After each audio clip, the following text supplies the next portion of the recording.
ओम शांती. आजची तारीख आहे 14/1/2026 आणि आज विशेष मकर संक्रांती. मकर संक्रांतीच्या आपणा सर्वांना खूप खूप शुभेच्छा. आज विशेष बाबा सांगत आहेत, मी गोड मुलांनो, पावलोपावली बाबांच्या श्रीमतावर चालत राहा. एका बाबांकडूनच ऐका तर मायेचा वार होणार नाही. प्रश्न आहे, उच्च पद प्राप्त करण्याचा आधार काय आहे? उत्तर मध्ये 2 पॉइंट आहेत. बाबा पहिला पॉइंट सांगतात, उच्च पद प्राप्त करण्यासाठी बाबांच्या प्रत्येक डायरेक्शन प्रमाणे चालत राहा.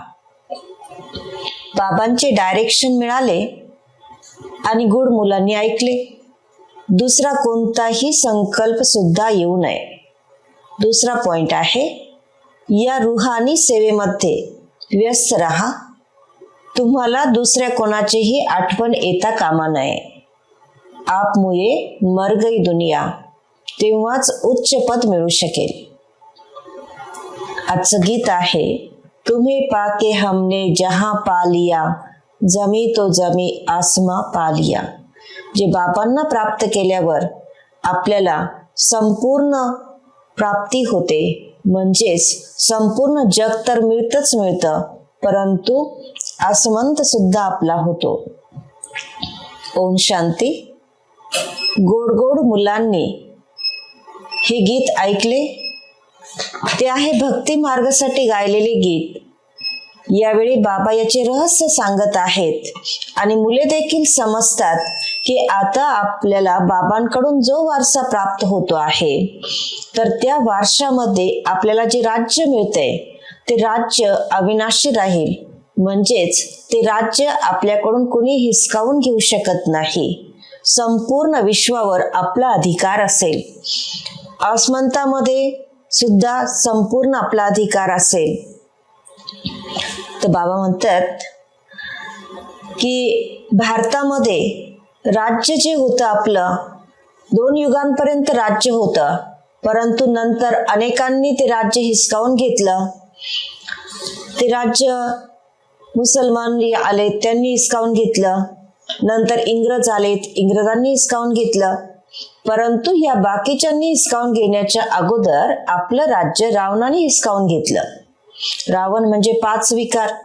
त्याच्या अधीन होऊन आपण आपलं राज्य गमावलं. बाबा म्हणतात की आता 2 संप्रदाय आहेत. एका बाजूला रावण संप्रदाय आहेत की जे परमात्मा पित्याला ओळखत नाहीत, आणि एकीकडे आपण ईश्वरीय संप्रदायवाले आहोत. तर बाबा सांगतात की ब्रह्मबाबा जे होते, ब्रह्मबाबांनी सुद्धा खूप भक्ती केली होती आणि त्यांचा हा शेवटचा जन्म आहे. याच जन्मामध्ये ते पावन बनले होते आणि आता पुन्हा कल्पानंतर पतित बनले आहेत. बाबा म्हणतात की यांना मी जाणतो. आता तुम्ही सुद्धा इतर कुणाचेही ऐकू नका, माझेच ऐका, तर तुम्ही सुद्धा पुन्हा पावन बनाल. आणि त्याच्यासाठी बाबा म्हणतात की फक्त माझीच आठवण करा. हे फक्त शिवबाबांचीच आठवण करायची. तर बाबा सांगतात की कधी कुणाची आठवण करायची नाही. तर बाबा फक्त मुलांना भेटतात, मुलांबरोबरच बोलतात. परंतु कधी कधी मुलांच्या बरोबर त्यांचे नातेवाईक वगैरे मित्र संबंधी आले तर बाबा म्हणतात की मी थोडंफार त्यांच्या बरोबर बोलतो, परंतु जास्त मुलांबरोबरच बोलतो. आणि बाबा सांगतात की तुम्हाला माझी फक्त आठवण करायची आहे, दुसरी कुणाची आठवण येता कामा नये. आप मुये मर गई दुनिया अशी अवस्था ज्या वेळेला असेल त्याच वेळेला उच्च पद मिळू शकते. आता आप मुये मर गई दुनिया म्हणजे काय की जसं एखाद्याचा मृत्यू झाल्यानंतर त्याच्यासाठी दुनिया शिल्लक राहत नाही किंवा नातेवाईक सुद्धा राहत नाही, त्याप्रमाणे आपलाही हा नवीन जन्म झालेला आहे. तर आपल्याला जुन्या दुनियेची किंवा जुन्या दुनियेतील पहिल्या जन्मातल्या ह्या देहधारी संबंधी यांची त्या संबंधांनी आठवण येता कामा नये. बाबा सांगतात की असं आपण ज्या वेळेला प्रयत्न करतो तर त्यावेळेला पुन्हा पुन्हा आपला बुद्धियोग तिकडे जात असतो. मग बाबा वैद्याचं उदाहरण देतात. बाबा म्हणतात की जसं वैद्य लोक म्हणतात की अमुक एक औषध घेतलं की तुमचा अगोदर सगळा रोग बाहेर येईल, म्हणजे वाढेल, आणि नंतर मग तुम्हाला बरं वाटेल. त्याप्रमाणे बाबा सुद्धा सांगतात की ही माया जी आहे, माया खूप वार करते आणि नंतर मग तुमचे संकल्प कमी कमी होत जातील. परंतु जसजशी तुम्ही बाबांची आठवण जास्तीत जास्त कराल तर माया सुद्धा एक प्रकारे पहिलवान बनून विघ्न टाकेल. बाबा सांगतात की माया सुद्धा तुम्हाला सोडणार नाही. तर हे सुद्धा ड्रामामध्ये नोंदलेलं आहे. म्हणजे एक प्रकारचं आपलं युद्ध जे आहे ते मायेबरोबर युद्ध आहे. तर काही जणांना असं वाटतं की बाबांनी मायेला सांगावं की माझ्या मुलांवर तू वार करू नको, परंतु बाबा म्हणतात की मी थोडंच कोणावर कृपा करणार. मुलं म्हणतात की बाबा कृपा करा आमच्यावर आणि मायेला सांगा की आम्हाला विघ्न टाकू नको. बाबा म्हणतात की मी थोडाच कोणावर कृपा करणार, इथे तर तुम्हाला श्रीमतावर चालायचे आहे. कृपा केली तर मग मला सर्वांवरच कृपा करावी लागेल आणि सगळेच मग महाराजा बनतील. तर असं तर ड्रामामध्ये नाहीये. ड्रामामध्ये संपूर्ण राजधानी बनायची आहे. वेगवेगळ्या धर्मांमध्ये जे कन्वर्ट झालेले आहेत, म्हणजे अगोदर देवी देवता होते, परंतु आपल्या कर्मांच्या हिशोबानुसार वेगवेगळ्या धर्मांमध्ये जे जाऊन त्यांनी जन्म घेतला, तर असे सगळे जे आहेत कन्वर्ट झालेले ते पुन्हा इकडे येतील, बाबांचे बच्चे बनतील. तर त्यांना सुद्धा बाबांची आठवण करण्याची मेहनत करावी लागेल. तर बाबा म्हणतात की भारतवासीच श्रेष्ठ बनतात. म्हणजे जरी ते वेगवेगळ्या धर्मांमध्ये कन्वर्ट झालेले असतील तरी सुद्धा ते जेव्हा इकडे येतील, बाबांची आठवण करतील, तर ते ओरिजिनल भारतवासीच आहेत. बाबा म्हणतात की भारतवासी श्रेष्ठ बनतात, मग 84 जन्म घेऊन आणि खाली उतरतात. मग बाबा म्हणतात की त्यांना ज्यावेळेला आपण कुणाला नवीन ज्ञान देतो तर त्यांना विचारा, बोला की तुम्ही भारतवासीच या देवी देवतांची पूजा करता ना? मग हे देवी देवता कोण आहेत? हे स्वर्गाचे मालक होते ना, आणि ते आता कुठे आहेत? 84 जन्म कोण घेतात? सतयुगामध्ये तर हेच देवी देवता होते. मग बाबा म्हणतात की आता पुन्हा या महाभारत लढाईच्या द्वारे सर्वांचा विनाश होणार आहे आणि सगळे जे पतित तमोप्रधान आहेत, तर मी देखील यांच्या म्हणजे ब्रह्मबाबांच्या अनेक जन्मांतील अंतिम जन्माच्या अंतामध्ये येऊन प्रवेश करतो आणि यांना नारायण बनवतो. तसं तुम्हाला सुद्धा खूप पुरुषार्थ करायचा आहे आणि दैवी राजधानी स्थापन होत आहे, याच्यामध्ये उच्च पद प्राप्त करायचं आहे. माळा बनत आहे ना, तर वरती आहे निराकार फूल आणि मग आहे मेरू युगल की जो जोड दाना दाखवला जातो. शिव बाबांच्या एकदम खाली हे ब्रह्मा उभे आहेत, जगत पिता ब्रह्मा आणि जगत अंबा सरस्वती. आता तुम्ही या पुरुषार्थाद्वारे विष्णुपुरीचे मालक बनतात. तर तुम्ही मालक बनाल तर प्रजा जी असेल तर प्रजा सुद्धा असेच म्हणेल ना की भारत आमचा आहे. मग बाबा सांगतात की आता तुम्हाला सर्व गोष्टी सोडून माझी आठवण करायची आहेत. बाबा म्हणतात, मुलांनो, इतर सर्व गोष्टी सोडून मामेकम म्हणजे मज एकाची आठवण करा तर विकर्म विनाश होतील. असे नाही की कोणी समोर बसून तुमची नेष्टा करून घेतील, म्हणजे तुमच्याकडून योग करून घेतील, तुम्हाला दृष्टी देतील. बाबा तर म्हणतात की एका ठिकाणी किती वेळ बसणार, तर तुम्ही चालता फिरताना सुद्धा बाबांची आठवण करायची आहे, कर्म करताना बाबांची आठवण करायची आहे. आपला चार्ट ठेवा की संपूर्ण दिवसभरामध्ये आपण किती वेळ आठवण केली. पहाटे उठून आपण किती वेळ बाबांबरोबर बोललो, बाबांबरोबर गप्पा गोष्टी केल्या, आज बाबांच्या आठवणीमध्ये मी बसलो का? अशा प्रकारे आपण स्वतःचा चार्ट बघायचा आहे आणि स्वतःवर मेहनत करायची आहे. नॉलेज तर बुद्धीमध्ये आहेच, मग इतरांना सुद्धा समजावून सांगायचं आहे. बाबा म्हणतात हा पुरुषार्थ करत असताना हे लक्षात ठेवलं पाहिजे की काम महाशत्रू आहे आणि म्हणून त्याच्यावर सुद्धा खूप अटेन्शन ठेवलं पाहिजे. काही जण तर 2-4 वर्ष ज्ञानात चालतात, धारणा करतात, पवित्र बनतात, परंतु पुन्हा मायेचा वार होतो आणि पतित बनतात, म्हणजे एक प्रकारे आपलं तोंड काळं करतात. तर बाबा म्हणतात असं जर झालं तर तुम्ही मला सुद्धा भेटायला मधुबनला येऊ नका. कमीत कमी 12 महिने धारणा करा आणि मग पवित्र बनण्याचा पुरुषार्थ करून मग मला भेटायला मधुबनमध्ये या. बाबा म्हणतात पावलोपावली बाबांकडून सल्ला घेतला पाहिजे की आपण आता काय करायचं. परिस्थिती बाबांना सांगितली पाहिजे आणि बाबांकडून सल्ला घेतला पाहिजे की सरेंडर म्हणजे समर्पित होतील. तर मग बाबा म्हणतील की आता तुम्ही ट्रस्टी बना, श्रीमतावर चालत राहा. तर पोतामेल ज्या वेळेला सांगतील तेव्हाच तर बाबा सल्ला देतील ना. या गोष्टी ज्या आहेत नीट समजावून घेण्याच्या आहेत. मग बाबा म्हणतात की तुम्ही भले भोग लावा परंतु मी खात नाही, मी तर दाता आहे. परंतु आपण बाबांना भोग लावणं हे सुद्धा आपलं कर्तव्य आहे. अच्छा, मग बाबा म्हणतात की भूतकाळात जे घडून गेलं आहे त्याची उजळणी केल्याने काय होतं की मनही कमजोर होतं आणि आपला वेळही वाया जातो.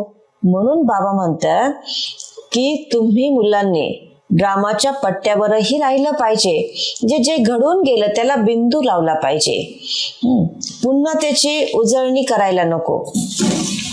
ड्रामामध्ये आपला पार्ट कोणता आहे हे बघितलं पाहिजे. तर आपला पार्ट आहे ज्ञान शिकण्याचा आणि बाबांचा पार्ट आहे ज्ञान शिकवण्याचा. हा शिकण्याचा आणि शिकवण्याचा पार्ट आता सध्या सुरू आहे आणि मग नंतर हा पार्ट बंद होईल. म्हणजे ना बाबांचा पार्ट शिकवण्याचा राहील ना आपला पार्ट शिकण्याचा राहील. देण्याचा घेण्याचा पार्ट जो आहे तो राहणार नाही. मग बाबांतील एक होतील ना. जसं आपला पार्ट त्यावेळेला असेल नवीन दुनियेमध्ये, नंतर त्यावेळेला बाबांचा पार्ट शांतीधाम मधला असेल. तर हे सर्व रीळ ड्रामामध्ये भरलेले आहेत. आपला प्रारब्धाचा पार्ट सुरू होईल आणि बाबांचा शांतीधामचा पार्ट सुरू होईल. देण्याचा घेण्याचा पार्ट पूर्ण झाला म्हणजे ड्रामा पूर्ण झाला. नंतर मग आपण राज्य करण्यासाठी येणार तर तो आपला पार्ट चेंज होणार, ज्ञान स्टॉप होईल. मग बाबा म्हणतात की आपण देखील फुल अर्थात संपूर्ण होणार. प्राप्त करण्यासाठी काहीच उरणार नाही. बाबा यांच्यामध्ये प्रवेश करून जे शिकवत आहेत तर ते बाबा म्हणजे शिव बाबा आहेत बिंदू. आत्म्याचा किंवा परमात्म्याचा साक्षात्कार झाल्याने झाल्याने आनंद थोडाच होतो.